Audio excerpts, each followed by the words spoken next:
Israelite, you gonna be low in the kingdom, all right? Because you wasn't doing what you're supposed to be doing, and for the heathen, you just getting knocked off until you serve slavery, man. Yeah. So Romans chapter 6, verse 23 says, "For the wages of sin is death, but the gift of the Most High is eternal life through Yahushua HaMashiach our Lord." Exactly, our Lord. That's Yasha. He died for Yasha. So at the end of the day, that's what that eternal life is going to come with, consists of. That's the reward that we're going to receive, Lord willing.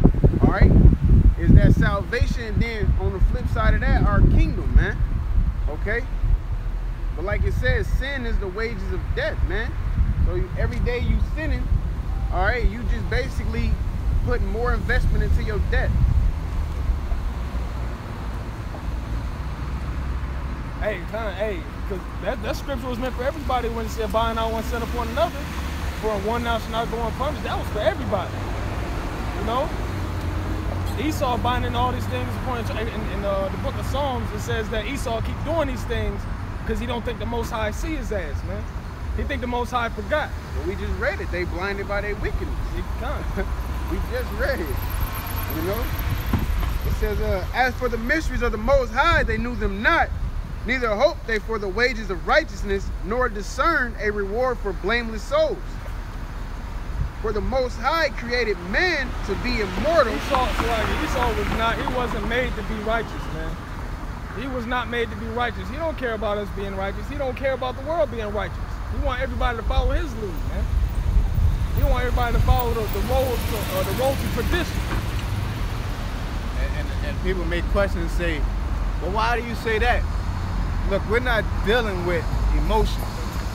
We're dealing with cause and effect. We're dealing with reality. You know, certain things are spiritual, but it still makes sense. But when we say it's the so-called white man's the devil, he's the adversary, go into history, go into right now, man. You know, you got a cop that shoot a nigga do something dirty, and then they'll turn around and let him off. You know what I'm saying? Because they're Edomite. You know? Because he the son of destruction. He ultimately want to destroy us. They don't give a damn about us, especially as a nation, man. You know? Hell, the Japanese got reparations, but Negro, Latino, Native Americans, mainly Negroes, didn't get reparations for nothing, man. You know? Out of all the things that happened to the Negroes, Benjamin, Judah, and Levi during slavery, they ain't get no reparations for nothing, man. Because Esau has a perpetual hatred, especially for the top tribe of Israel, man. Because through the spirit, they know that's them dudes that's going to take down their reign. Because the fall of Esau, when you talking about the tribes, who's going to be the forefront and the forerunner is going to be Judah. You know what I'm saying? We talking about the Negroes, the main ones that was in slavery, man. That's why they're the most hard-headed. You know, the Most High ain't make it easy for us to wake up. Judah, man. They're the most hard-headed. They're the most bugged out nation. But when you wake them up, it's a wrap, man. They're unstoppable, man. You got something? Yeah, we got the Greek that you were talking about. This is Genesis 49, and I've started at verse 9. Judah is the lion's whelp, and from the prey, my son, thou art grown up. He stood up, and he crouched down as a lion, and as an old lion, who shall rouse him up? Hell yeah, because all these things that's going on with the injustice, from you got people disappearing, kidnapping, you got police just killing random niggas, you got crackers just killing random niggas, you got hanging. All this is rousing Judah up, man. Okay, that's getting them fired up to go and do some shit, man. That's it today, right? Yeah. So Judah like tired of that shit, man. You can tell how they be clicking out, man.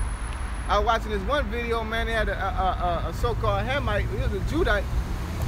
You know, he looked retarded, but he was up in there. He's supposed to be from the Congo. He was like a prince. He had the bank bugged out, man. Going off on random crackers, man. And I said in my spirit, I said, man, that's a Jake, man. You know what I'm saying? Because them Africans ain't really hard on them crackers like that, man. You know, he was going crazy on him. He was like, I'm a prince. You ain't shit. Give me my money. He walking up to every random cracker behind him, going in their face. You know what I'm saying? I can't say if he was a real person or not, but he damn sure was cursing their ass out, man.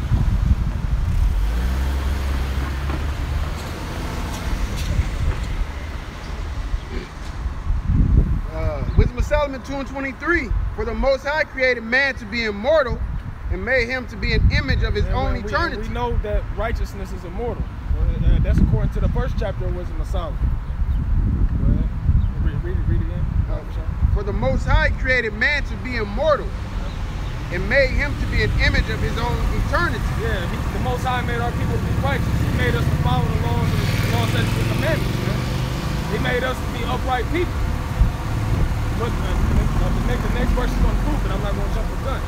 Nevertheless, through envy of the devil came death into the world. That's why our people, the Negroes, Latinos, and Native Americans, are not considered not righteous, not a righteous nation right now, man.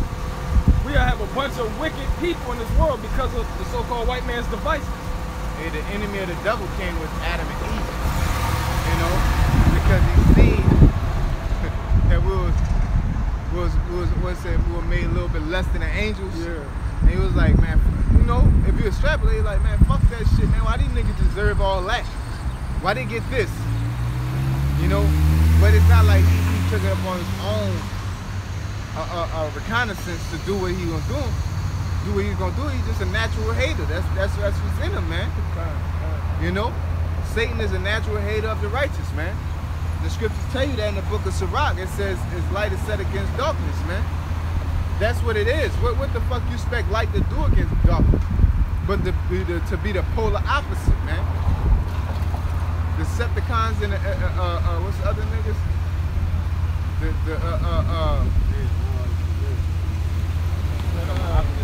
Yeah. The Autobots and the Decepticons, man. They're natural. They're just enemies, man. They just enemies. They ain't like they can scratch off their number and become something else. Faggot ass, man. That's what we said. Light is set against darkness, man. What did we say to him? We're shedding light. He got to shed darkness to make it even, man. It wouldn't be right. And that's the message to the brothers, man. You got to expect this in this society, man. You can't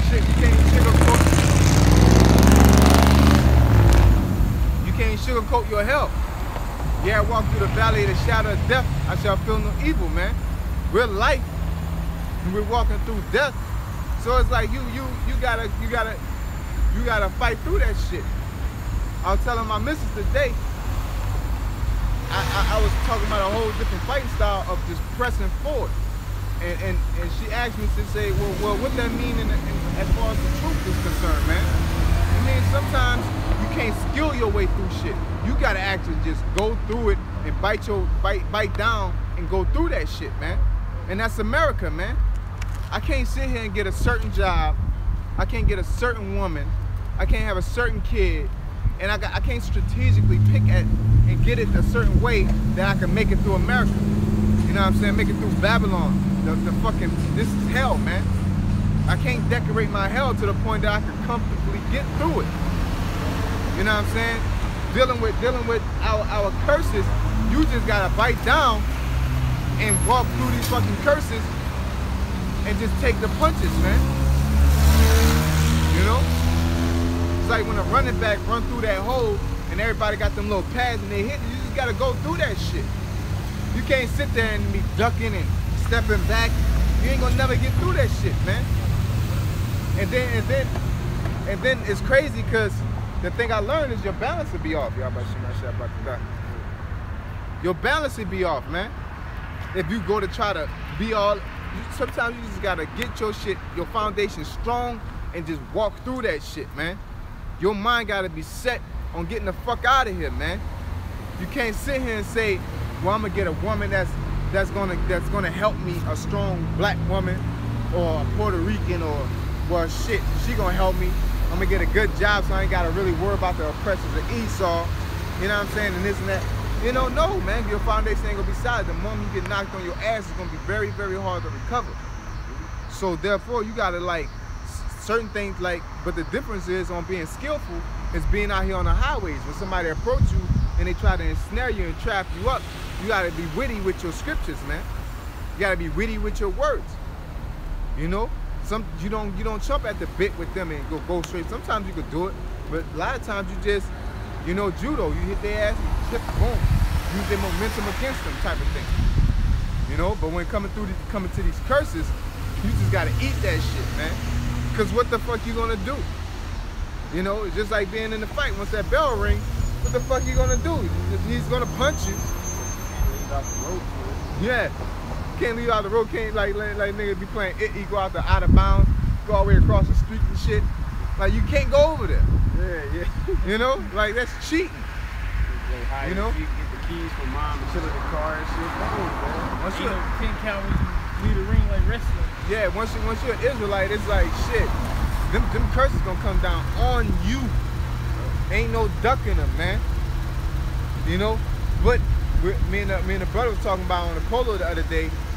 You never get content because the curse is just hammering down on you, and you be like, yeah, that's Satan. That's what he's gonna do. No, man. You get up and fight. You get up and fight those curses, man. You're not gonna stop them. But you know what I'm saying? If you know the nigga woman ain't shit, does that mean you just get a nigga woman and let her not be shit with you, or you just go get your fucking Hispanic or just don't deal with women, period. So like, don't deal with women, period. You know you in slavery. Do you go and get a high education, get an easy job? Or you just go get the fucking money and leave. You know what I'm saying? And stop trying to decorate your hell, man. You know? You can't decorate your hell. We under curses, man. You know, hey, Ham's under curses. Ham is under a curse to be a servant to Israel, man. But to the so-called Africans, man. You know? Go ahead. 1 Corinthians 10 and 13. There has no temptation taken you, but such as common to man. Yeah, there's no temptation. Let's look that word up, temptation. No temptation have taken you, but such that is common to man. That little phrase right there says a lot, man. There's nothing that took you under that, basically, besides the things that you fucking used to. Extraordinary, you know what I'm saying? Extraordinary. You know? Like what I don't know if y'all watched the new Transformers. I don't know why I'm on Transformers through the spirit, cause I ain't heavy on that shit like that. You know what I'm saying? But Megatron wanted his home back. And so a bitch that she was a deceiver, a deceiving or she was of the same thing as Megatron. And she deceived him, and she was like, yo, you know what I'm saying? If you want your home, you gotta go and destroy Earth. And the more she talked to him, the more he conceived. She fucking put a mark on his ass, man. And then he came down and he was the enemy of all the Autobots, man. You know? Because what was common to him, he wanted home. You know? And so she was able to persuade him with that.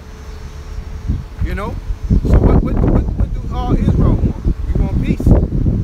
You know? We want salvation. It's just that certain jakes don't want to, it's either they don't know how to get it or they don't want to take the hard road to get it.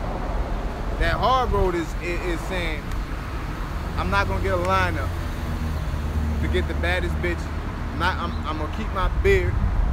You know, I'm not going to eat this. I'm not going to go out to this party.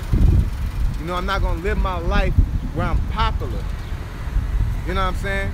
Because in society, a lot of people are fond to being popular, man, and they defend that shit with all rights. Hell, with the Jeff Horn Pacquiao fight, you know what I'm saying? I know I'm talking about this shit, but that's just how correlated, man. You know, they gotta eat that shit. Jeff Horn and Pacquiao, I think Jeff Horn won, but because Pacquiao is so popular and he's so much accepted by mainstream, not only the media, The media pushes that, and then the rest of the people just say, yeah, he was. But you don't see how Jeff Horn just mauled his ass. He had ring generalship. He didn't have the significant punches, but he mauled him. You know what I'm saying? He was on his ass. He had the pressure. He had the most punches. Fuck what CompuBox said. He had the most punches. You gotta be a dumbass to sit there and say, oh, yeah, Pacquiao. I know he did not have the most punches, man. You know what I'm saying? But you can see that dude mauled him. He out muscled his ass, man.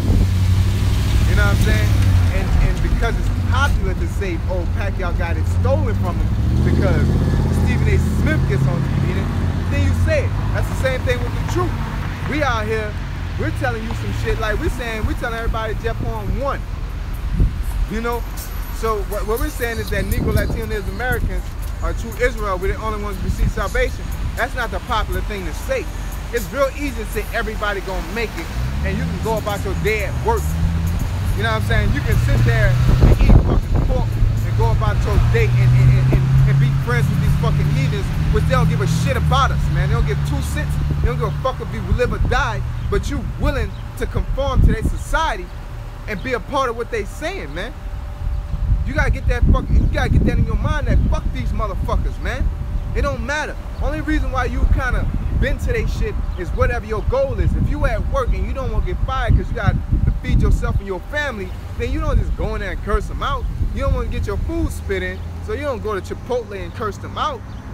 You see what I'm saying? But that don't mean like you don't, you know what I'm saying? Your supervisor say, hey man, I got some fucking salami sandwiches, and you don't want her to be mad at you. You know what I'm saying? I don't give a fuck, man. The fuck, you ain't feeding me or my son, man. I mean, feeding me or my child, or my woman, man. I don't give a fuck, man. What you think about what I eat? I tell you I don't eat that shit, man. Now, I ain't gonna sit there and say I'm an Israelite, because I ain't gonna add extra aggression onto me. I'm saying I don't eat that, man. I don't do this. I stand my ground, because if I don't, you don't give a fuck about me regardless, man. You know? That's what Jake got fucked up, man. At the end of the day, these crackers still shooting you dumbass niggas, man. You out here standing in fucking pictures on social media, retired, act like you got a business. They still gonna fucking shut that shit down, man. They still ain't gonna respect it. You know? Dumbass. What the fuck? These hoes are stupid, man. Goddamn hoes, bitches dancing and shit, but niggas out here kidnapping your fucking children, dumb bitch. And we the only ones that'll sit there and stand up and do something about it, but you'll play with us, man. We were kidnapping them black bitches in a boat, man. Yeah, raping their ass, beating the fuck out their ass, tasing the fuck out their stupid ass. They dumb, they're doctor, and Most High put a curse on the ass. That's why I say you gotta chump the bit, man. We gotta deal with that shit, man. You know? It's frustrating, but you just gotta deal with that shit, man. Who wants somebody to punch him in the face? Nobody, but sometimes you gotta get punched in the face to get past this situation, man. Go ahead, brother. It says that word temptation, it says an experiment, attempt, trial, proving. Yeah, and they was reading Wisdom of Solomon chapter 2. Wisdom of Solomon chapter 2 said, let me try them and see if they're men of the Most High, man. That's an experiment, man. They experiment with us, man. They put us in the ghettos to see how we react, and then when they find out, they know how to fucking push our buttons, man. Put your ass on live TV, you know, give your ass a house and give you opportunity to be a fucking monster and see how you react, man. Hey, and they doing all that with the they doing all that by Yahweh Shai because of the curses. That's our temptation. It's to be on the bottom. It's to have these different programs that say, oh, the white man is okay, but at the end of the day, all of that is temptation, because what are you going to do? Are you going to side with the devil, or are you going to side with the Most High through all of that? Hey, the Most High said that in the book of Deuteronomy. I believe it's the 31st chapter. He said, I know you niggas are hard-headed, so I'm going to let these curses fall on you. I'm going to let these fucking crackers fuck over your ass, man. I'm going to let it happen. And he said that before we even broke it. You know? Moses ain't even died yet, man. And he was like, look, This is the blessings. This is the curses. You know, Deuteronomy chapter 28, it tells you, matter of fact, give me Deuteronomy 31, you get what you got. Man, his precept or his definition? The definition. This is the second definition to it. The trial of man's fidelity, which is his faith. All right, and the trial of man's integrity, virtue, constancy. All right, the way you stand stiff, man. So with that temptation, that's why I said there's no temptation taken to man that is not common. Because all of us that's under these curses go through the same shit, man. All right, but what is it? Like the brother says, how you stand. Are you gonna fight? Or you gonna fucking flight, man? So at the end of the day, we took a stand through Yahweh outside. Like, we tired of seeing our people on the bottom. Well, first of all, we tired of not serving Yahweh outside. Then on top of that, we tired of being wicked and we tired of sinning, man. All right, we tired of giving into that temptation of sin. The elect is tired of that shit, man.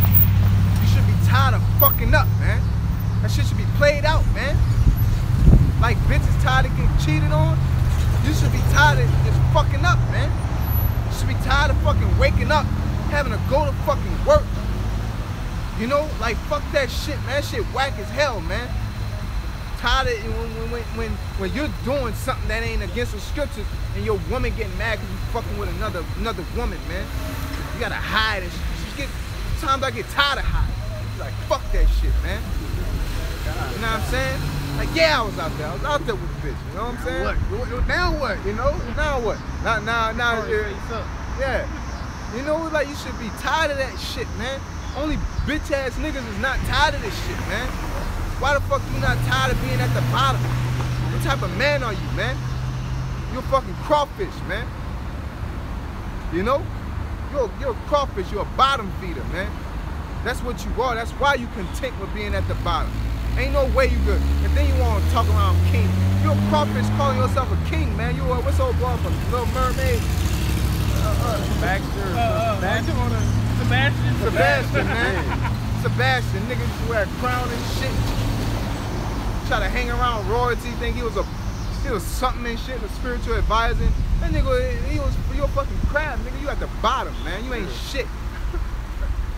The whole fucking lobster out here, man. You niggas are a bunch of lobsters. What's up, king? What the fuck? What king of what, man? I know I'm supposed to be a king, but this ain't. I refuse to call this my kingdom. I can't accept that, man. You know? Esau said, I'm gonna give you a raise and give me a cookie. You're not giving me this fucking cookie. I want a real raise. You know? Like, who takes a cookie for a fucking raise, man? Really, who takes a fucking overtime without double pay for a raise? You know? The king don't get a wage from somebody who's over him. Yeah, but it's a recompense. If you say you're a king, you're in a king mindset, why would you take disrespect as a reward, man? You know? Like, you're a king. You tell me I'm a king, well, where my shit at, man? Where my kingdom at? I automatically quit my job, you know? If Donald Trump said, hey, yo, Raab, you're a king. I forgot you was the king of Istanbul or something, right? I'm quitting. Give me the plane ticket. I ain't even gonna buy nothing. Fly me out to Istanbul right now. I ain't buying my ticket. I'm a king, nigga. Fly me out to Istanbul. You know what I'm saying? Tell my people that send me, you know? Send for me. Yeah, send for me. And I'm getting off that bitch like Xerxes, motherfucker. You know?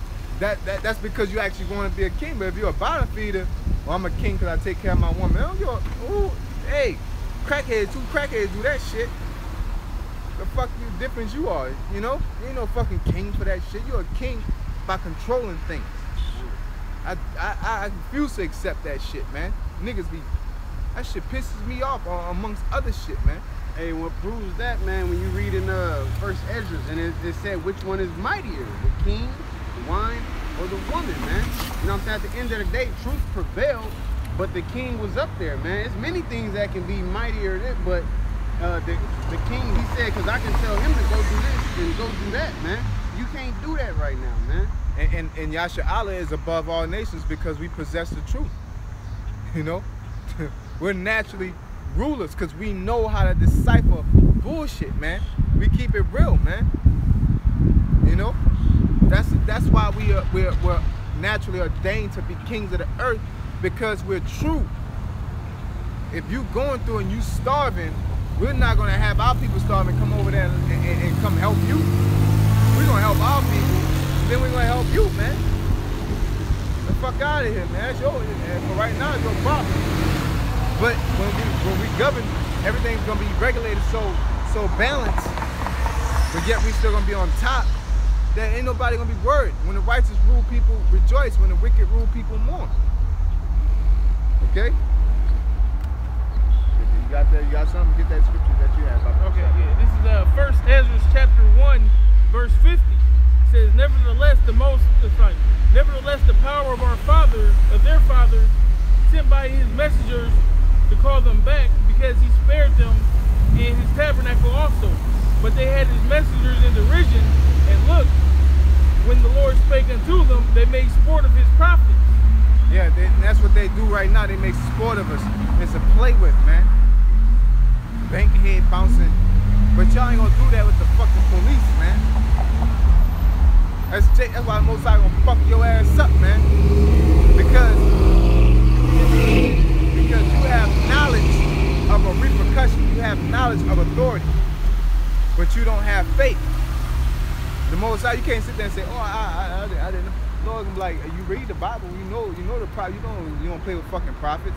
I ain't know, you knew not to play with the fucking police. Why would you play with them?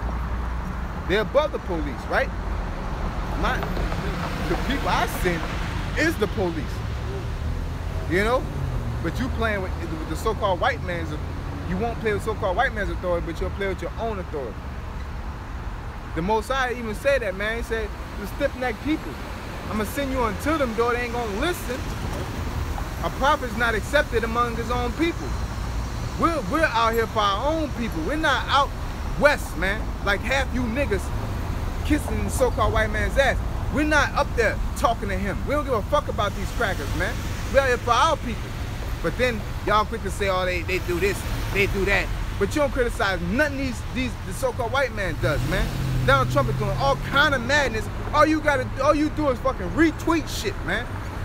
Ain't doing a goddamn thing, man. Ain't doing a goddamn thing to make no difference. You don't feel played at all that niggas getting shot. Donald Trump talking all this kind of madness. All you do is retweet it. I don't like Donald Trump. I don't like. But the day we say something, you want to throw piss bottles, you want to shoot at a nigga, you want to fight. All these police shooting niggas, you ain't run up on nan one, man. You know? The Most High gonna require that at y'all hand, man. You wanna nod your head at some shit, but you don't nod your head at the condition of our people. You wanna say, oh, they're like that because they don't got no education or some, you know, you try to reason with to make it justify why our people in the condition they're in. We're in the condition because of so-called white man, and because of oppression, because he put us in the ghettos and took education from us, man. So it's his fault, you know? Whether nigga like it or not. He has something to do with it. Had somebody ask me, why y'all always worry about so-called white man? Y'all we need to worry about us and what we need. Look, man, you can get what you want. Niggas be getting shot and they fucking police officers themselves, man. What the fuck that gonna do? You gotta go to the source, man. The source is the so-called white man. He's the one that allowed all this extra stuff to happen amongst our people. He the one, and we always tell y'all he bring guns and drugs and well he did it, all right, and it created, that was the foundation of that shit, man, to where we at right now, all right. Like y'all was talking about old girl who was on crack and then off and then now she back on that shit. Hey, guess who? Yeah, it's the so-called white man. But y'all niggas so fucking stupid. Y'all like, well, if you want to do this, then you can just, no, it ain't that simple, man. He systematically set things up, man. All right, he systematically programmed us. If you go to a restaurant, you don't know it's on a secret menu, how the fuck you gonna order? You know? Like they know about credit, tax evasion, things like that. We don't, you know what I'm saying? Then they got a head start on life, man. They in a neighborhood where there's no crack. Yep, exactly. You know? You're not gonna fuck up your rotors or your sway bars if your streets is flat and paved properly. But if you got a bunch of potholes, what the fuck? Well, you should have been working. You should have been saving up to fix your car. But your streets flat, man. Yeah, you got a head start. Yeah. You driving like I'm driving. If you was over here, you'll fuck your shit up too. Matter of fact, even more, because you're not used to it. Yeah, kind of. We know where the power. Exactly. You know when to slow down. what routes not to take. I know it's like off subject, but on subject. I got pulled over for dodging a pothole at one time, man. I told him straight up. I said, I'm dodging this pothole, man. Why you driving on side? It's a big pothole in the middle of the street, man. I seen it last second, man. He had to let me go. You know, like shit. You know, if that was me, I'd have dodged it too, man. But they don't gotta deal with that. The rules that Esau makes, the same with the Constitution and the amendments. Every man created equal and this and this and that. That shit was made for them, man. It wasn't made for us, man. Even slavery when they made them rules. Yeah, that's the exact point. It wasn't made for us. A lot of shit that they do is not meant for us, man. Gun laws, man. If you got a concealed weapons to carry, if I give you the fucking certificate or I reach for it, you shouldn't fucking shoot me, man. Meanwhile, Esau could walk with a whole AR-15 strapped on his back at a gas station, man. Not get shot one time. You know? Or a cracker was shooting at Edomites, man, at the police, and they took them in. Alive. Yeah, like he's shooting at you, man. He injured a couple. But meanwhile, you got a guy, he got a flat tire, and they roll up on him because he's big, and they shoot him down and kill him, man. You know? And then they say, oh, he looks scary. But then the nigga with an AR, what a cracker with an AR-15 look like? You know? But that's the curses that we under, man. But our people just sit there and bypass that like that ain't shit, man. We don't fuck with these crackers because they ain't shit. They ain't shit in real life, man. Fuck all that. If Steve says if that was you, fuck all that, man. I ain't got time to think like that, man. I can pull out 1 million theses to make anybody justified, man. You know? Yeah, well, why you fucking a nigga? Well, what if you was you and him the last people on planet Earth? But you wouldn't do? No, nigga. Fuck all that shit. I ain't even thinking like that. I fuck pussy. About surviving and shit. You the last 2 I ain't no fuck thinking like that. Why even go there? Why even go there and play? You know, that's what Esau does, man. He'll make you go and think like, try to think like that, man. Fuck that, man. We ain't right. We it's pussy out here. So you shouldn't be no fucking faggot, man. That's it. You know, Esau make you, you know what I'm saying? Black Lives Matter, which that's some bullshit. But they'll say, well, if that was this such and such. I'm like, man, fuck that, man. Niggas reacting. That's what's happening, man. That's what's fucking happening. Y'all ass racist as hell, man. You got the KKK, shut the fuck up, man. If you say the Black Lives Matter like the KKK, will stop the KKK. KKK's older. You know? Got something? Yeah, I'm gonna finish that off. 1 Corinthians 10 and 13. There is no temptation taking you, but such as common to men. But the Most High is faithful, who will not suffer you to be tempted above that you are able. Yeah, the Most High is faithful. He's not gonna he's not gonna put no shit on you that you can't take, man. So us going through this is a major statement. You take that shit, man. You gonna get tired. You know, you're not done until you're done. You gotta have that mentality, man. You're not done until you're done. You will get tired on a lot of things. That's why I like to put myself in situations to make it feel like I'm done and try to see where I can go, man. You know? A lot of niggas out here don't want to feel. That's why your niggas be fat, out of shape. That's why, because they can't sit there and put themselves through hell or do something that they just can't imagine to accomplish a positive goal. A lot of niggas can't diet.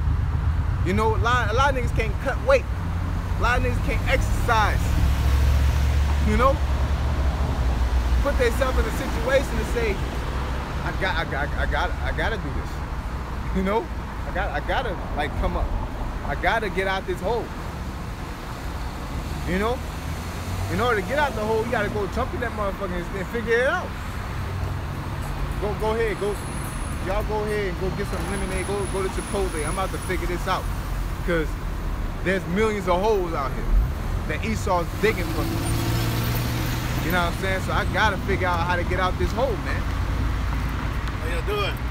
You alright? I don't want to be on camera or anything, but I got one question for y'all that confuses me about the fringes. Because I know all the other camps are saying bid, the word bid is a commandment. I don't see where that is in the Bible as a commandment, because that's a suggestion. It's because you can't like pinpoint on words, because the scriptures tell you that the words I speak unto you, they're a commandment and they're a life. Right. You know, because the Lord didn't say, I bid you not to steal. Right, he commanded, he said thou shalt not kill. But You when know, he said, speaking to the nation of Israel, the children of Israel, bid them to wear fringes throughout their generations. I still see that as a suggestion.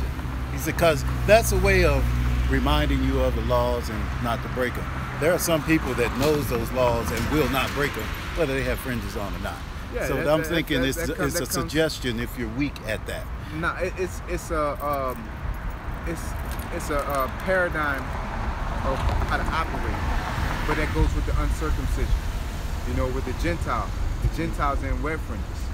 But There they was should the have. uncircumcised. Right. But they believed, so therefore you're okay. But you should want to wear fringes. You know. Well, I mean, I'm looking at how to win more people in. Okay. A lot of people have problems. See, I work for the government. I wore fringes up there one time, and those big colonels, they looked at me like, how long they know what it means. How long did it take you to put those on? But my advancement stopped. You know what I'm saying? So here I am, and I never found y'all, because I'm Israelite, but I never found y'all out here. So I actually transferred. I'm going to Louisiana. So I'm gonna look for a camp out there. But I'm just thinking, a lot of people having the same problem I'm having when it comes to the fringes. Yeah, I could put a t-shirt on and stuff them in there, or something like that. We don't wear it on our jobs and things like that, because you know, like you said, you know the repercussions. You know what I'm saying? So you don't incite things like that. We're wearing them because we're on the job. We're on the job as far as doing the work of the Lord. So it's good for like at least. I usually put mine on Saturdays, Friday, sundown, Saturday. I wear fringes, but I tried it because they were saying you're supposed to wear your fringes every day. So I'm like, okay, I'm gonna go to my commanders, big COs and all that, and they said, yeah, wear your fringes. You know, they said it like, yeah, wear your fringes. Just Friday, no, that was Thursday. He said, who knew we behold a prophet among us? And this came from a big high man up. I don't know what that means. I gotta get going. We're in the valley of Jehoshaphat. You know, we're in the valley of shadow of death. So you're basically drawing attention to yourself. Right. You know, so it's nothing like you're not gonna be destroyed for not wearing fringes in Satan's center, in Satan's office. Right. You know, because another thing, like, you know, you're not supposed to deny the Lord, things like that. You're supposed to represent yourself as an Israelite. You know what I'm saying? But Paul said, hey, I'm a Roman.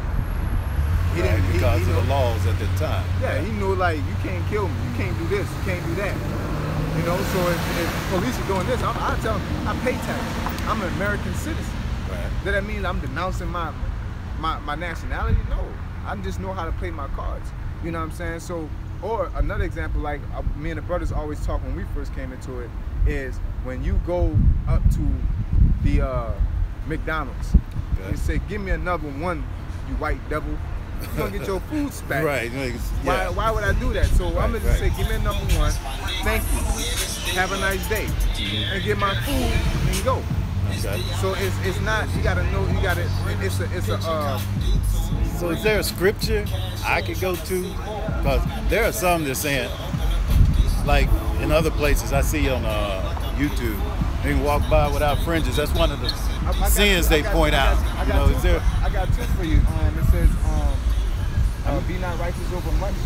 You know, we should know that one. And then it says, get that one that says, uncircumcision is nothing and uncircumcision is everything. Because Paul had that same problem. You know, you gotta, when you read the book of Romans, you gotta understand there were people that didn't follow the laws. You got people that were lawyers, people that were like authentic Greeks. These people walk around with togas on. Yeah. But they truly believe everything in the Bible.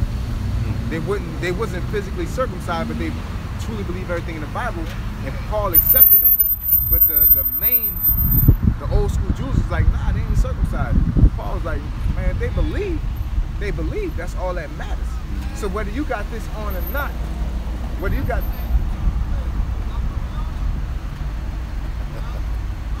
all right, Shalom. Long as you're, because at the end of the day, it's about your sincerity.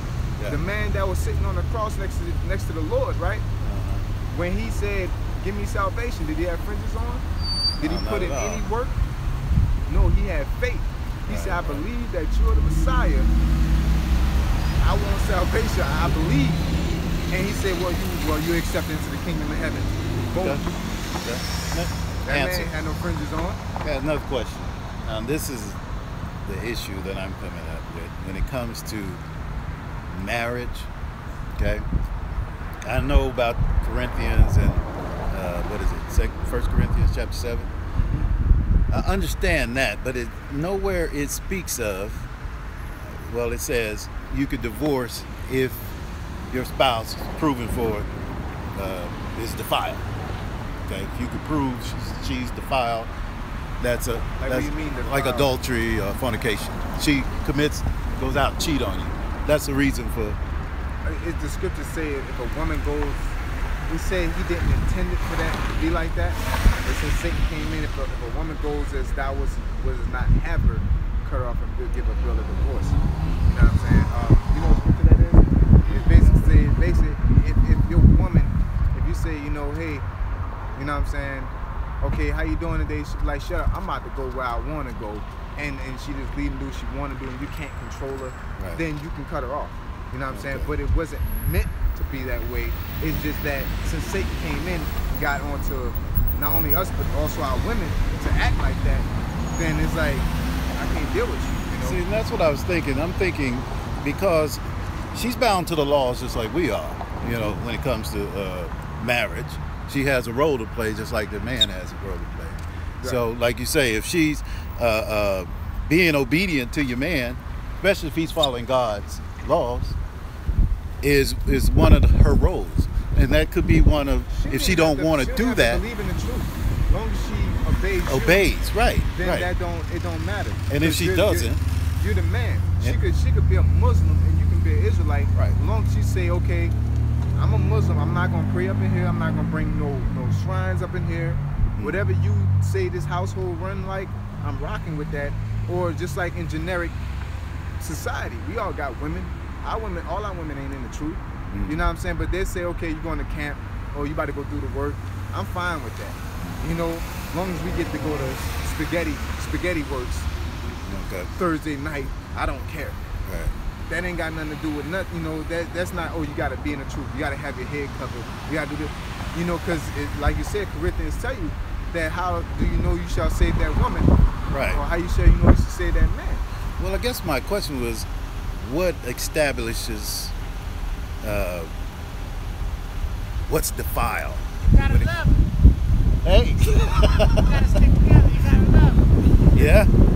But what defiles a woman?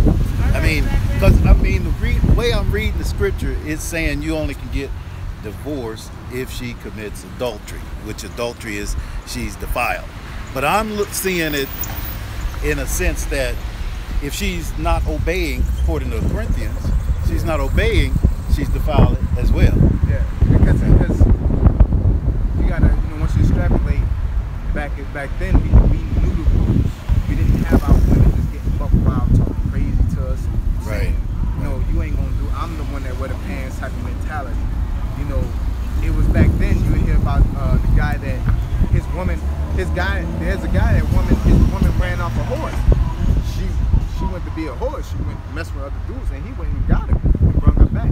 So it's really to your discretion on what your tolerance is on dealing with that woman, because his woman went a whore, and he went and got her and brought her back. So y'all believe in more than one wife? Mm-hmm. Now, I've heard something say about that was when we were in the kingdom, because that law, as in if you have more than one wife, you got to treat them equally. Yeah. A lot of us being in this bondage right now can't do that, so it will draw us into you do what you can financially. Yeah. You know what I'm saying? At the end of the day, the scriptures say rehearse the righteous acts. Okay. You ain't gonna keep it how it was meant for us to keep it or written. You know what I'm saying? That's why it said, like the brother said, it wasn't intended for it to happen. He said, don't let your woman go, like he was saying, unless they fornicate and everything. But it also says, so you gotta balance it out. It also says, we still gonna get it, to if she go not as a way that you want her, then give her a bill of divorce, because what? That you be so focused on trying to get her to obey you that you're not studying, you're not reading. Yeah, we got one of those. I got a great example. The scripture say if you see a homosexual, put him to death. And everybody really about that law. If you really gotta wear these fringes, that means every time you see a homosexual, you gotta take him out. You see what I'm saying? So if it's really about, if you really subject unto the law, then you gotta establish that law with everything. You gotta wear your phylactery. You're supposed to have the phylactery. You're supposed to have the laws written with there's a block with the laws in the forehead. You gotta wrap it around your head. You gotta wrap it around your forearm. I thought that was for the Levites only. Yeah, it's for Levites, but we're a nation of priests after the Lord was the Lord came. He said, I made you a nation of priests. So therefore it transcended to all the nations. If we're out here, we're not all Judites, but this is what we're not all Levites, but this is what the Levites were Christ doing. sprang out of Judah too. So So that's so basically, if that was the case, we all would have to wear our phylacteries and wear what the Levites were wearing. If that was like that's what you're supposed to do. So with that whole fringes thing, if you're wearing fringes, now you gotta wear your phylacteries. Now you gotta sacrifice lambs. Now you gotta kill every homosexual. Now you gotta, you gotta do this. Now you're subject unto the law. You're not supposed to. You're supposed to strive for perfection, and it's really your intent. You know what I'm saying? Because the law deals with your intent. Because the Pharisees was keeping the law, but they wouldn't. Their intentions was foul. Well, Matthew 5:7 says, think not that I come to destroy the law or the prophets. Did not come to destroy, but to fulfill. Yep.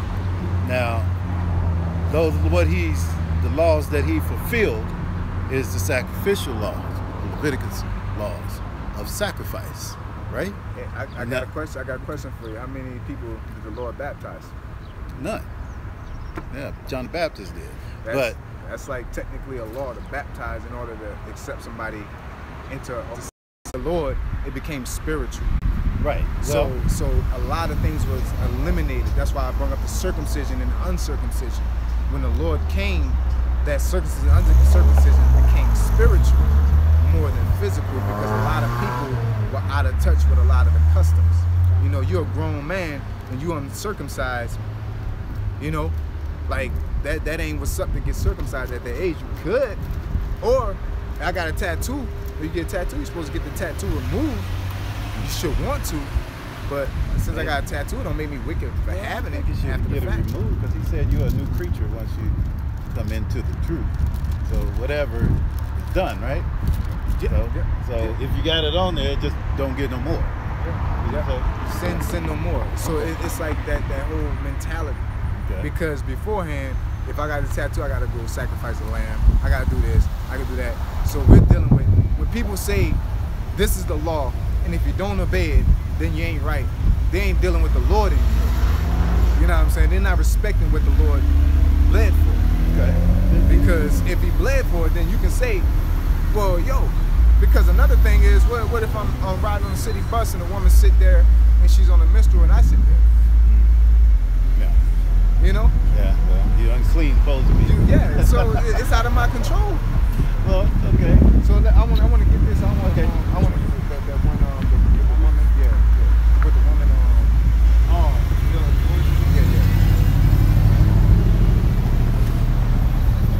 I just want to get this because it gives the balance on it. We have to, you know, the Lord knows He's looking at us and saying like, okay, this is the condition y'all in, so this is what it is. And He said that. He was like, I didn't intend for y'all to do it like this, but if you must, this is how you do it, you know. And that's basically what happened. Ecclesiasticus 25 and 26. It says, if she go not as thou wouldest have her, cut her off from thy flesh and give her a bill of divorce and let her go. Yep. Is there more something before that? Yeah, okay, I can go up. It said, okay, it's perfect. Ecclesiasticus 25 and 23. A wicked woman abateth the courage, maketh a heavy countenance, and wounded heart. Yeah, you out at camp or you studying, she's saying, well, you ain't spending time with your family. It's like the Lord comes first, you know what I'm saying, type of thing.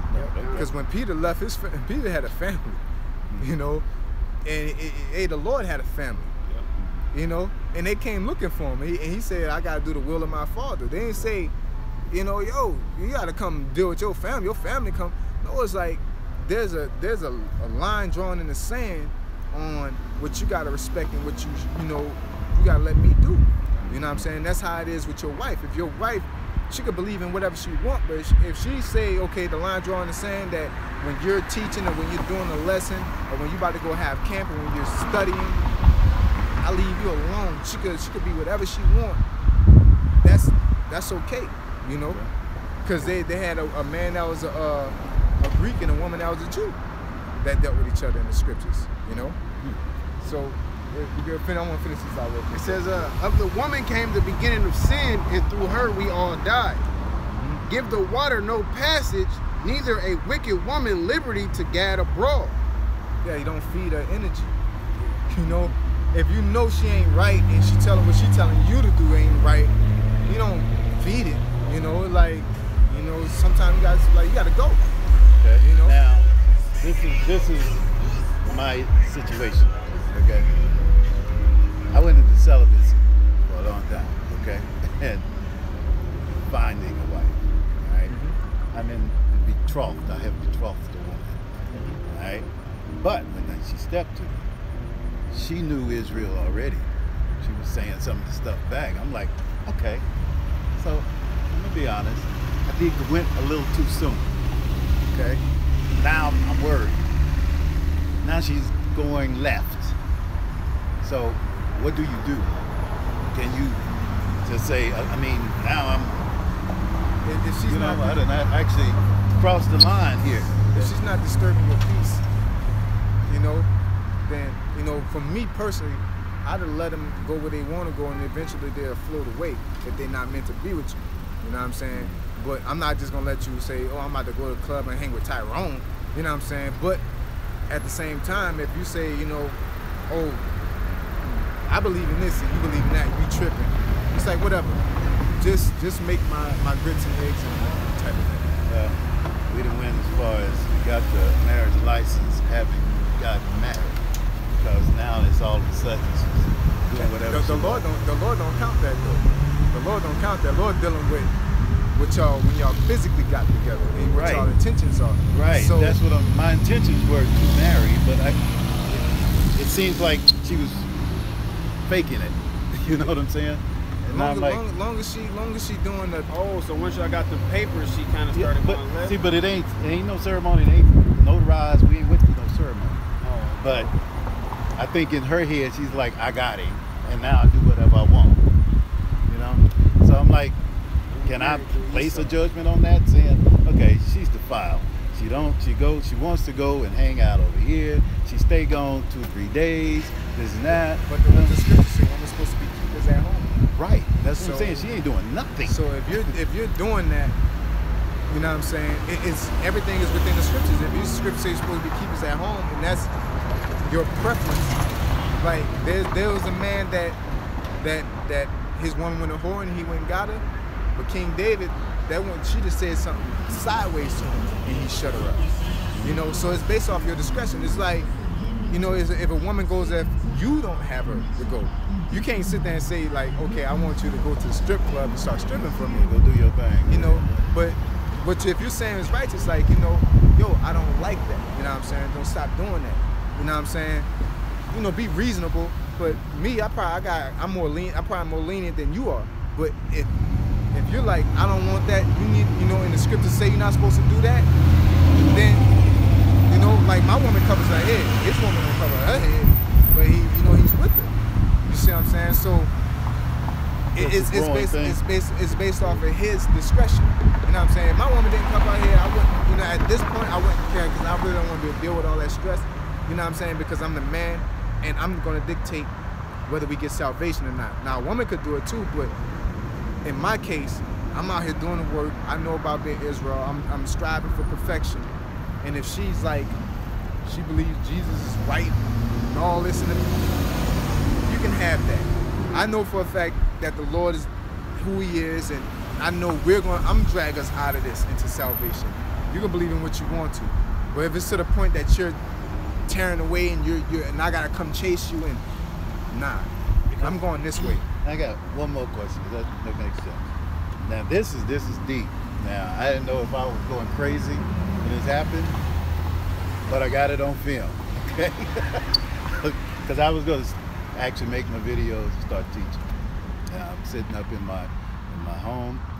All the blinds are shut. Now I do have a lamp that's shining on me, you know, shining, well, over on the computer. And I'm filming myself. And I'm starting to read the word, and I'm starting to teach the subject that I was teaching. And it's basically, I think it was a conversation with Nicodemus and Christ. But anyway, as I started teaching, this big ball of light comes out the wall and hits me in the head, right? Scares me right in the video. And I'm like, I know y'all just seen that light. Yeah. Now, so to make sure I saw it, I rewind. Okay? And when I played it back, you can see the orb of light. Now it hit me in the head. This side of the head goes back behind my chair, circle around my room, and comes back to me. Now, I'm thinking that's God's glory that he's talking, and the light that you supposed to let shine. Do y'all know anything about that, or am I crazy? I mean, the Most High comes to you in different ways, and you know, angels can do that, because the angels knocked Paul off the horse before, and also Paul is the only one that's seen that light. You know what I'm saying? The servants didn't see the light. You talking on the road to Damascus? Yeah. Okay. The servants was like, you know, because it looked like two different accounts. You know, if you really read it, it sounded like the Bible is contradicting itself. But no, Paul seen the light, but the servants didn't see the light. You know what I'm saying? Yeah, I think that reads like, I think 3 or 4 different times someone's telling it from different perspectives. Yeah. So at the end of the day, you know, and at the end of the day, you will not. This is another thing. You will not know for sure if that's the Lord, because Samuel was called by the Lord, and he said, Samuel. And Samuel walked up to where Eli, and was like, here I am. I ain't call you. And then finally found out, oh, Eli was like, that's the Lord. So when next time you hear that, say, here am I. So that tells you that, you know, you might not understand what happened, but you gotta, you know, answer that basically and respond to it. So, however, I don't know exactly what the Lord is telling you to do, but you know what I'm saying? So whatever happened and whatever that the Spirit is telling you, the Spirit speaking expressly, get up and do it. You know, that's the difference between. Well, after that happened, that's when I started looking for you. I couldn't find you. Where are y'all at? I started looking for y'all all over Omaha. That's what don't they say that in the Song of Solomon? I couldn't find nobody. Yeah, I rode my bike up here all the time. I've never seen y'all. But then, like on Saturdays, I'm always on the other side. But after that, I started having like crazy dreams. Like I dreamed one time I had I don't know, I was sitting in a chair and there was a stadium of people on this side and a stadium on this side, and I'm sitting in the corner. And then there's a spotlight on me. Then a little white baby comes and jumps in my lap, looks up at me and laughs, right? And runs off back into the darkness. Then this giant hand grabs me and twists me around, okay? And start checking out my beard. I get scared because you can see a big, huge face, right? All this weird stuff. Then the next day, I have a dream of my whole room is cloudy. So I get up, go outside, see if anything's on fire, because I stay in an apartment. Wasn't nothing on fire. So I go back in, make sure I'm not dreaming, I'm awake. Go back in my room, it's foggy. Air conditioner's not on. So it's weird stuff happening. The Lord telling you it's time to get right, you know, through the Spirit. I believe by the Spirit of discernment of dreams. And that situation, the first dream, definitely, the Lord telling you, you know, pay attention to your congregation. And that white baby that came up, it was Esau, or the enemy. He ran back off into the darkness. He didn't, you know, they got you. You know, you're basically catering to them. Then the Lord snatched you up and evaluated you. And say, okay, I want to see if you're a man of the Lord. Now basically get up and go do this work. That's how I took it. I took it as him sifting through Israel like he said he would. Sift, just find his elect, right? So. And I want to say this, not to cut you off, but we all see a lot of things, and a lot of things happen to us. And what I say is, it's about how you react to things. Because the Lord can do you that, and you can just go and do what you want to do. You know what I'm saying? Like Jonah in the well, you know. The Lord told him to go do this, and he went and did that. You know what I'm saying? Yeah. So that's not saying when the Lord call you that you'll answer it. Sometimes we'll be, you know, reluctant. You know. So what I'm saying is answer that calling. I don't know exactly what the Lord have on your spirit is to do. Go on the highway, do lessons, to study, to put on fringes, to start looking in a different book. Whatever it is, the Lord put the spirit on you to do it aggressively and faithfully attack it. You know? Well, I know I've looked at a lot of different camps, okay? And I'm gonna be honest, ever since then, I read it different. I still do precept on precept, but it's more of a power thing going on now. Like I said, a lot of people don't believe the giants were as big as they were. That was in the Bible. Yes, they were. It's like when I read the Bible, I'm back there.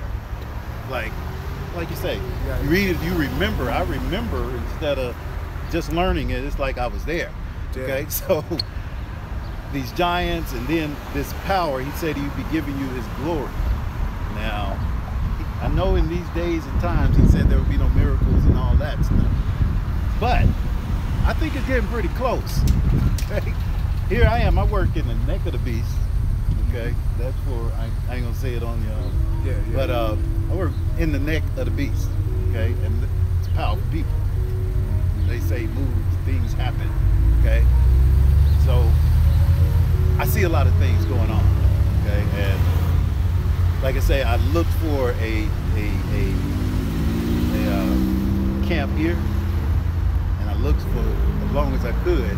So I started putting in a transfer because I don't think I'm the one to lead a camp yet. I've been at it like maybe a year. Okay, so I'm not a leader.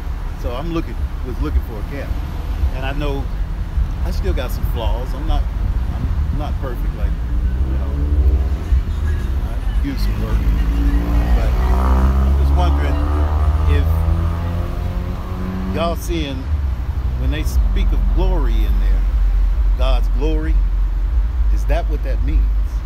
So, are you talking about the giant? No, well, I'm talking about when it comes to God's power, because I really believe the power is more than even most of these camps are saying. Okay, they're saying, like when they say Christ had red eyes of fire. thinking, yeah, his eyes would be red with wine, but I still think he had power. Yeah. There's Okay. supernatural power. There's Right. you know, just like in the last days, we will get spiritual power. When we get new bodies, these bodies, we only could. People gotta understand. A lot of people that even they're in the truth, they can't get past what they see. You know, you get used to what you see, and that's what causes a lack of faith. That's why it's a lot of miracles not happening. Because the day you believe and if I see somebody, you know, take a building and just snatch it and yank half the wall down, I'm like, you can be that strong. All I gotta do is believe it. And how do we know? I always go back to Peter and Yahweh Shai, the Lord walking on water. Yeah. And Peter said, if that is thee, let me come to thee. And he said, well, come. Because Peter seen it, therefore he believed. If I see somebody walking on water, and I'm like, and I really look up to this guy, hardcore, and I say, yo, like, you could do that? Like, well, let me do it. And then Peter walked on water. But this what really intrigued me is that when the wind started to rage, Right, you got nervous. he said he began, and when you get nervous, you get the doubt. Right. You know, It's the same. it's like, let me drive the car.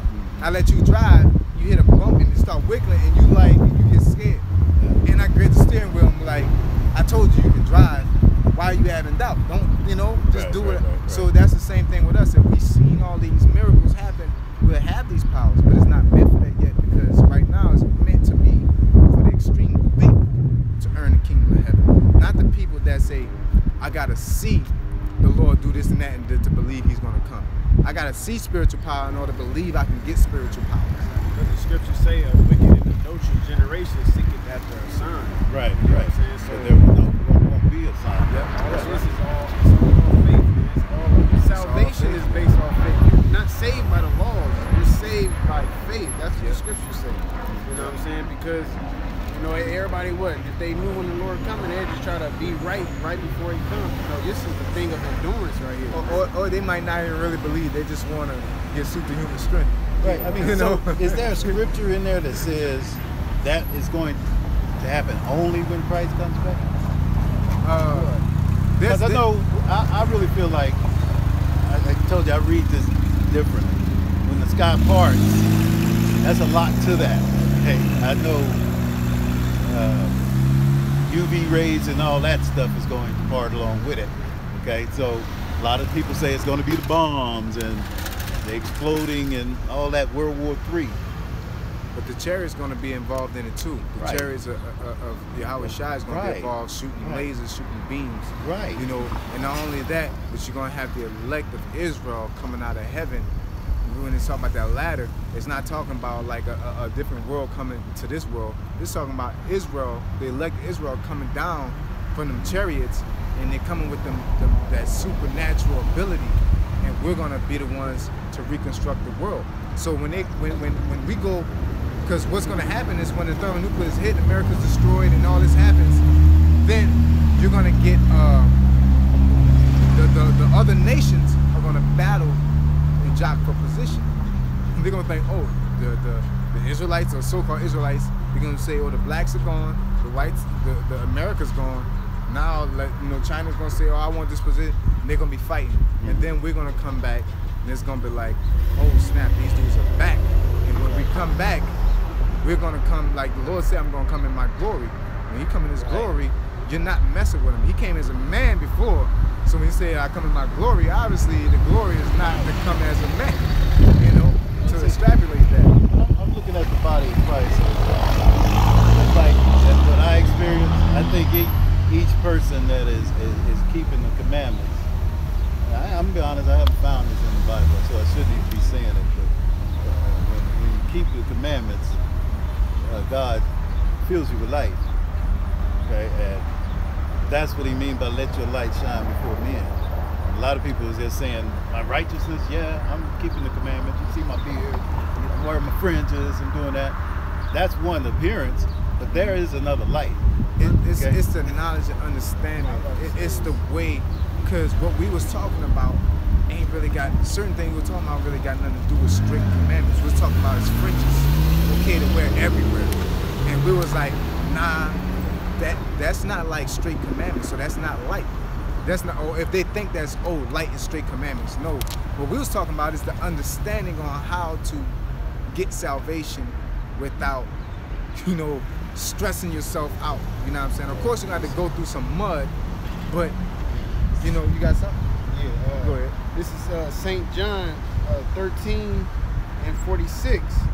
It says, "I am come a light into the world, that whosoever believeth on me should not abide in darkness. And if any man hear my words and believe not, I judge him not. For I am come not to judge the world, but to save the world." Yeah. So like the brother was saying, it's the description, because the Lord said, what? I come in the volume of the book, because we got no light without him.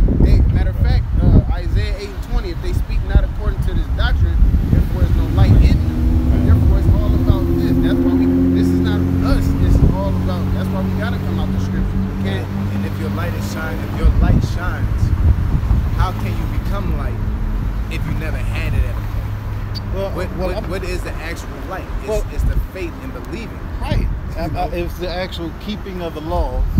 Because, To your best abilities. For instance, say a person that don't eat pork, that eats everything Christ or God commands, and that already He sanctified. They're following the laws, because not eating defiled things cleanses his body, the temple, right? So if his temple is getting cleansed, there's some healing going on, which is light, power. It's like if I had bad kidneys from smoking a long time ago, and I stopped, and then I started eating right. God said He fixed that with them laws, keeping the commandments. Am I correct? I don't know where I read it at, But that's in there. It's not salvation. Because guess what? If you give alms to an Israelite, you shall receive a blessing. A heathen, a so-called white person, could come up here and give us some water sincerely, in the Lord a blessing. But that ain't salvation. That's a whole different bracket. So keeping the laws, the Pharisees was big on keeping the laws. But their inner man, like the Lord said, your outer cup is clean, but your inner cup is dirty. So they knew how to keep the laws. They had to dress up. They kept this law. And the Lord, they was challenging the Lord. They were like, yo, you out here doing this on a Sabbath. And the Lord's bringing logic into it. It's like, would you leave your ox in the ditch on a Sabbath? Wouldn't you go get it? Right. But that's breaking the law. But in all, it's proper logic. All right, you said it's good. It's not. I'm not gonna be a a-hole and just leave this animal here because of this situation. You know what I'm saying? Or in the book of Maccabees, when they was going to war with Antiochus, they figured out, said, okay, these Israelites ain't gonna fight on the Sabbath, so we're gonna fight them on the Sabbath. And the Maccabees was like, you know what? We about to pray to the Lord, because we about to fight on the Sabbath, or else they're gonna wipe us completely out. And the Lord was like, okay. You know what I'm saying? Hey, even go a little bit more to that story. A group of Israelites actually did fight on the Sabbath. They learned from wiped them out. They brought in proper logic. Like, hold on, we gotta pray to the Lord, because or else we all gonna be wiped out. So they learned from it. Yeah, they had the commandment, what to do, but they had to learn from that. Just like the Lord, when they was picking corn on the Sabbath. He's like, man, I'm the Lord of the Sabbath. They did the work. So Psalms, I think it's Psalms 111. Says for the law of the, I think that's, or is it 83? I get it mixed up, but it says, for the law of the Lord is perfect.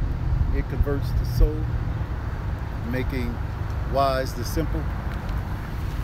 Okay. So I'm saying converts the soul, converting the soul, that's action. Okay? As you do the laws, it converts you. It changes you. Right? Yeah.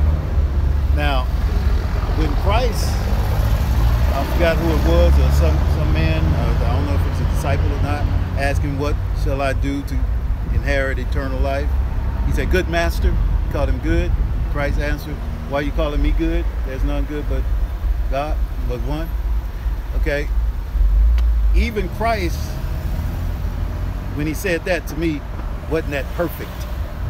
God perfect. He was perfect than us, more perfect than us. In comparison to right. us, he was Yeah. legit. But he can't compare to God. That's what he's trying to tell you. Why you calling me good?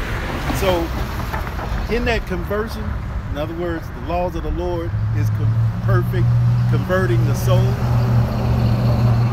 Take an ordinary person that didn't know God, and he gets to know God and start keeping the commandments. As he's keeping the commandments, he's being converted, which is something is happening to him spiritually, and I call that spiritual life. Okay, and that's healing inside of you. That's It's the life. a twofold. You got to believe in order to do. Right. That's You what I'm know? saying. If you keeping it, you believe it. Yeah, but Okay. certain people keep it and don't believe it. They just know. It's like when you at work and you got somebody brown nose. They just following the rules because they know you're gonna get a raise. Right. So you got people that actually believe in the business and they're working doubles because they want this business to strive.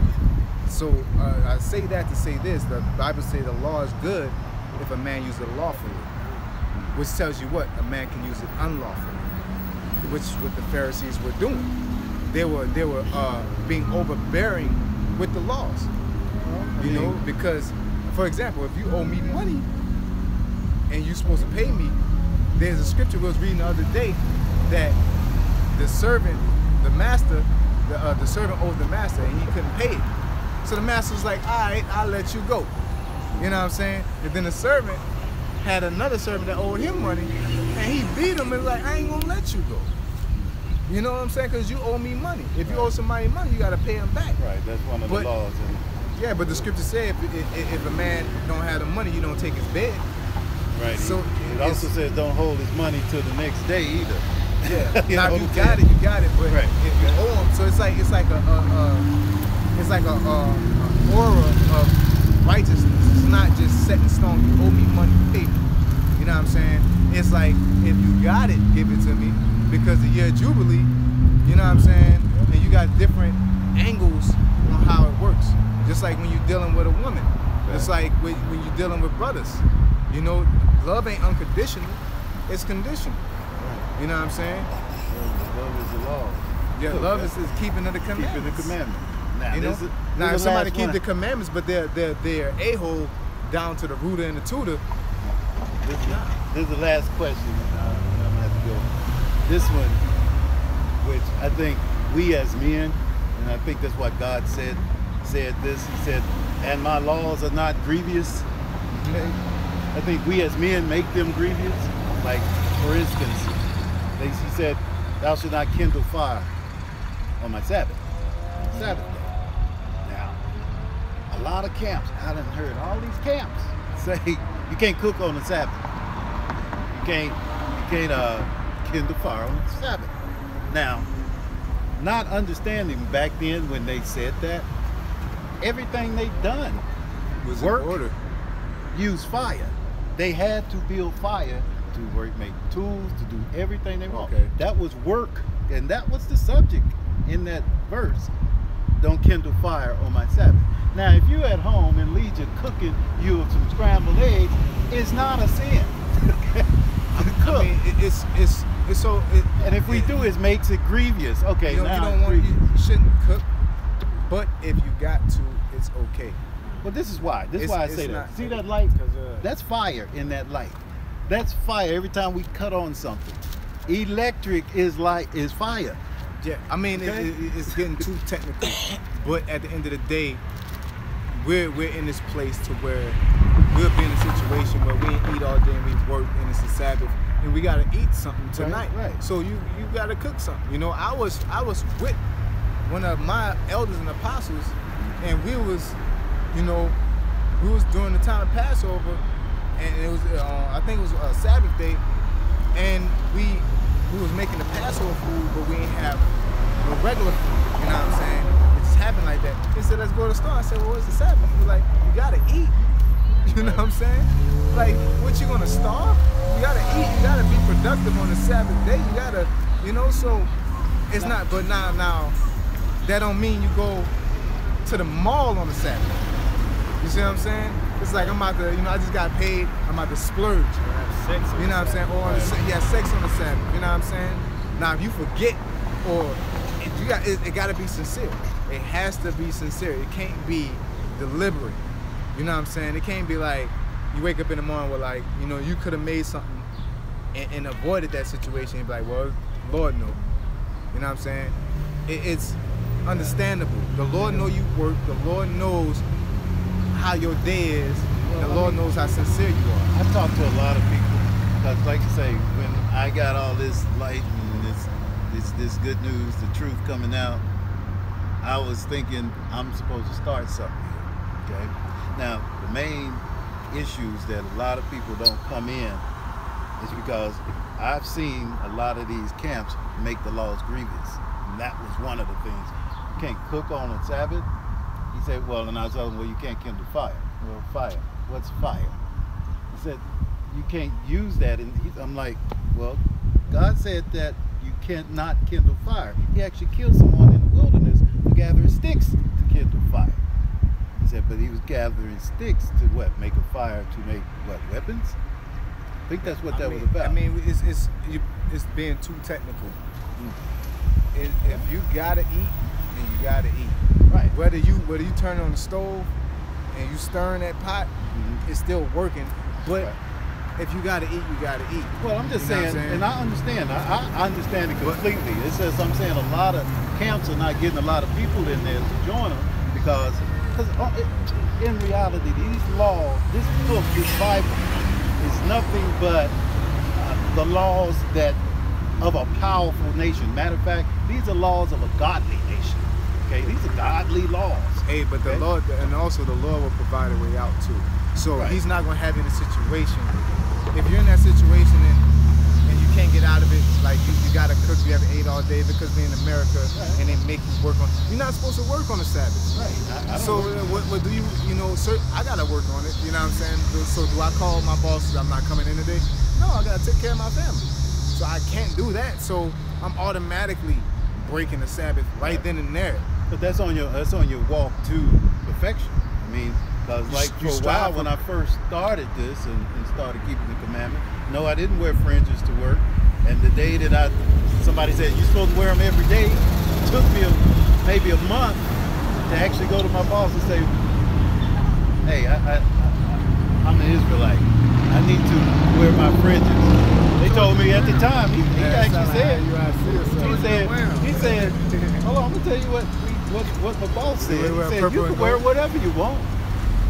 You know, as long as it's of good taste. Yeah, if it's a religious purpose, feel free. Yeah. See, but at the same time, I'm in the neck of the beast. Yeah. So I wore them. Matter of fact, the colonel came down, the head came to the office for some reason on the same day that I decided to wear them. And flipped me one of them coins. You can read about that in, is it Isaiah? Where they grow so prideful that they had their own coins and they flip them to you. That's what he did. Flipped me a coin and said, how long it take you to sew those on? I said, well, a couple hours. I'm not a good sewer. He said, you are now, and flipped me a coin. Now, I don't know if he thought he was God when he did that, but it was like he tried to reward me for it. But this is Esau. Yeah. It confused me. But anyway, I'm just saying, now I'm finna go out of state and there's some brothers in Louisiana. They do what we do, but they're on Canal Street. You know, I'm from Louisiana myself. Okay, I'm from New Orleans. Okay, I'm going up there towards Bossier. Bogalusa? Shreveport.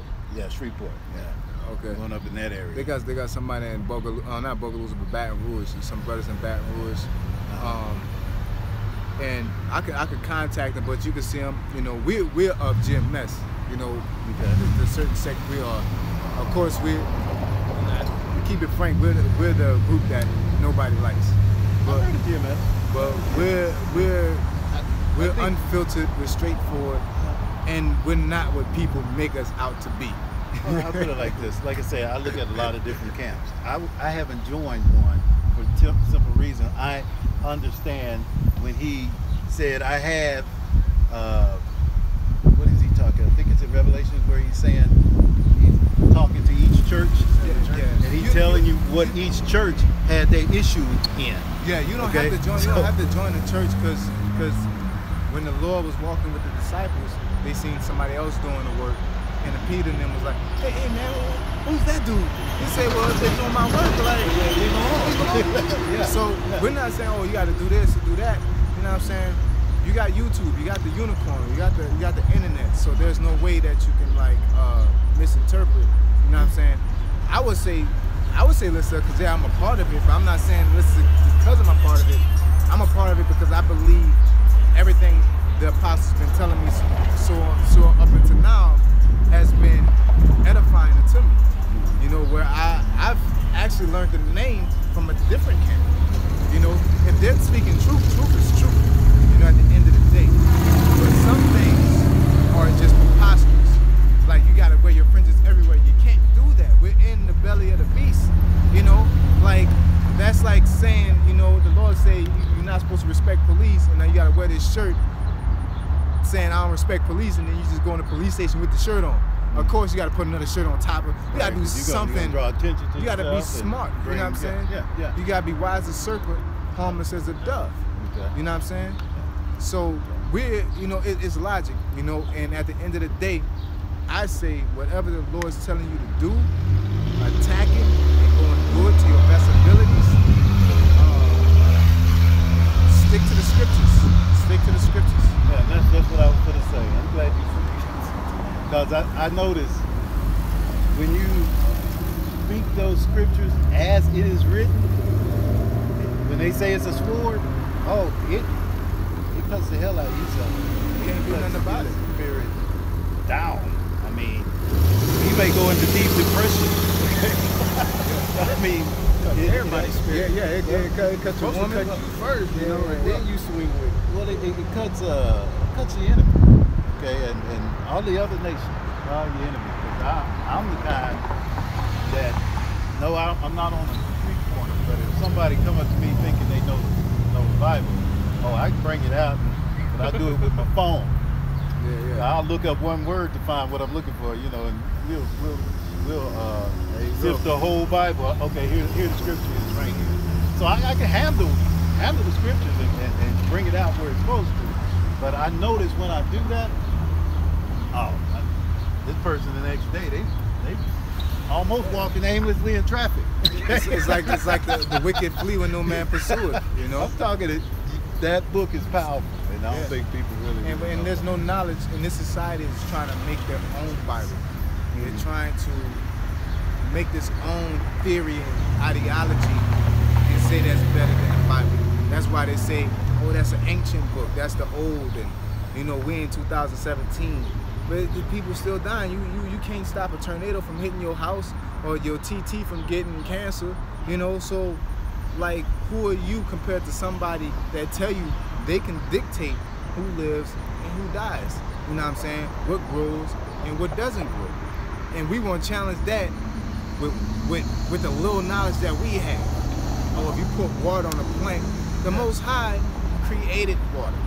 You know, like you trying to be fair to everybody, but he created the thought of fairness. You know, he created the idea of fairness, and you want to challenge him about fairness, what you think is fair. You know, I'm gonna say this. Y'all might not think it's in the Bible until you read it over and over. Okay? But when you're keeping the commandments, now I know Christ said it wasn't gonna be no miracles performed here. Okay, but God's answering prayers. Okay, when you go to God, He said, "Be perfect when you go." Okay, so when you go to God on the Sabbath and you're perfect, as in you just got forgiven for everything, and you've been doing good all week, and you ask what you ask, God answers those prayers. And it may not seem like a miracle, but the fact that He did exactly what you asked looks like a miracle to you in a sense. Put it like this. In other words, before fire was created, when somebody struck a match and you would have held it in your hand, it would have been a miracle back then. Okay? The things that are or miracle back then are not miracles now. That may be what he's meaning when he says there will be no miracles in this time, but things are happening. It's, Okay. the ability to understand the scriptures is a miracle. Because you don't, like, Okay. we came from thinking I came from thinking some retarded stuff, you know. So I'm here, so that and it's no logical thing that I can sit here and put together on what happened. What happened was it was a spiritual power.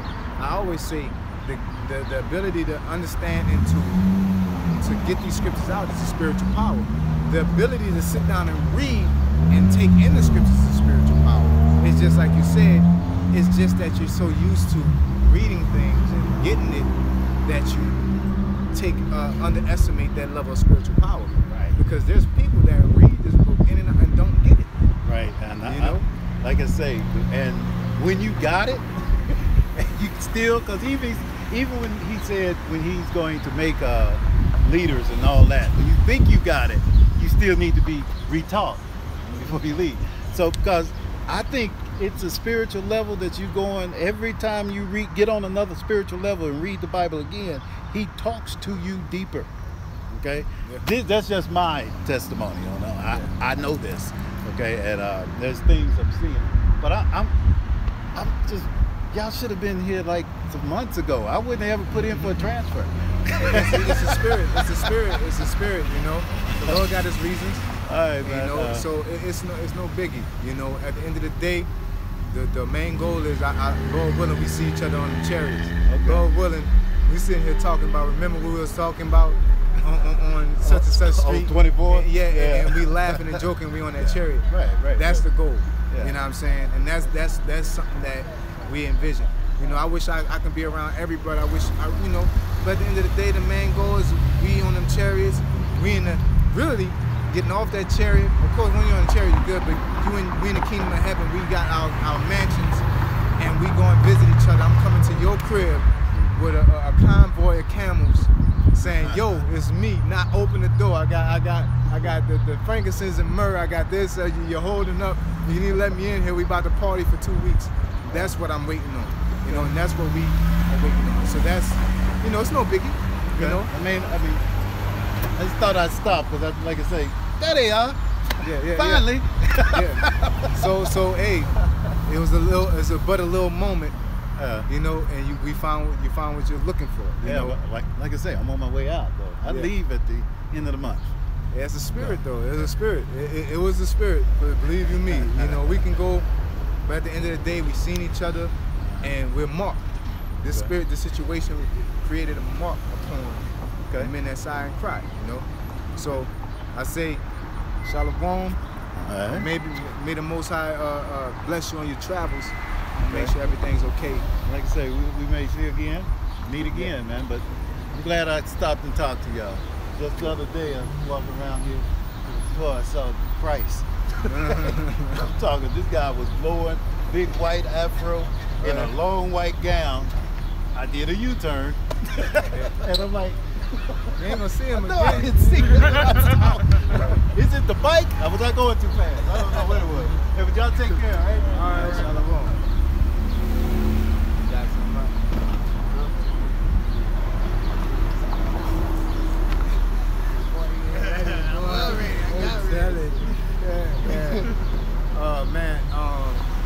That situation is a testimony. That situation a little opposite of the regular situation because everybody always sees us out here. But that don't matter because he wasn't supposed to see us out here. He's been missing us for a reason, you know. And you go ahead. As he's saying, he's seeing all these different visions and he could have been driving by here. Been out here in the Lord. Yeah. But at the end of the day, what the real situation is that the scripture say he stopped and he walked about and he seen what he's supposed to see. You know? And the main goal is to get up out of here.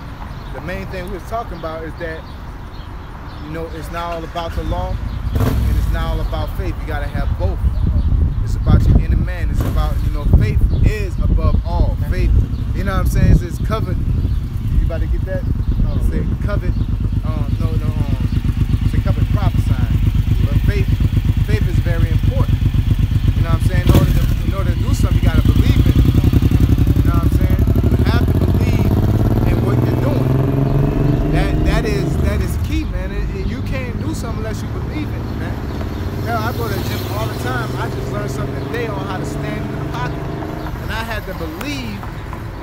gonna get hurt in a place where you're supposed to get hurt. You know what I'm saying? And guess what? I didn't get hurt, so now my faith has increased to stand in the pocket more. You see? But in order to even take that step, I've been hearing that since I started fighting. You know? But you have to apply it. You have to believe in it. When the Lord said He's gonna come for Israel and Negro, Latino, Native Americans, you have to believe that. You have to follow up on that. The Lord's only coming for this specific people of Israel. You gotta do this. You gotta look at the world like this. You gotta understand this and this and that. Then you're gonna understand, man, if you apply. But if you're sitting there doubting and half-assing about what you're doing, you're never gonna fulfill the will of the Lord, man. You ain't competent.